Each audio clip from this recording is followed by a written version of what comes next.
विजयनगर साम्राज्य के शासक हरिहर द्वितीय ने 1399 में अपने राज्य के एक हिस्से मैसूर को यदुराय वाडियार को उसकी देखरेख के लिए दे दिया। 1565 में विजयनगर साम्राज्य का विघटन हो गया। उसके बाद मैसूर एक स्वतंत्र राज्य बन गया।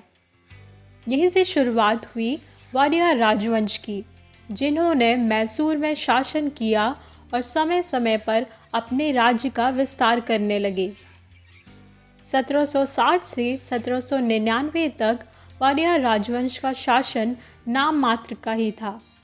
वास्तविक शक्ति कमांडर इन चीफ और बाद में बने सुल्तान हैदर अली और उनके बेटे और उत्तराधिकारी टीपू सुल्तान के हाथों में थी।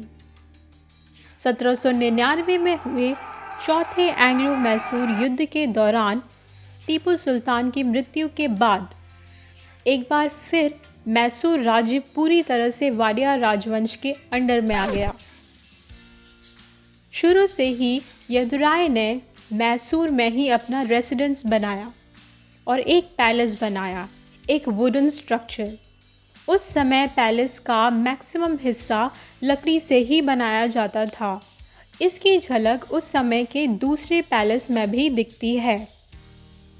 वाडियार राजवंश समय के साथ साथ ताकतवर और धनवान बनता गया और इसी के साथ उनका रेसिडेंशियल पैलेस जो कि लकड़ी से बना था वो भी बड़ा बनता गया। 1896 की बात है, पैलेस में एक शादी चल रही थी और अचानक पैलेस में आग लग गई और पूरा पैलेस राख में बदल गया। उस समय मैसूर के शासक कृष्णराय वाडियार चतुर्थ थे और अब तक ब्रिटिशर्स भारत में आ चुके थे। महाराजा और उनकी मां ने एक ब्रिटिश आर्किटेक्ट हेनरी इरविन को नियुक्त किया एक नया पैलेस बनवाने के लिए। अब तक वाडियार राजवंश काफ़ी धनवान हो चुका था, तो बेशक नया पैलेस बहुत आलीशान बनाया गया और ये बात आज भी नज़र आती है। भारत में ताजमहल के बाद Mysore palace most famous tourist attraction है।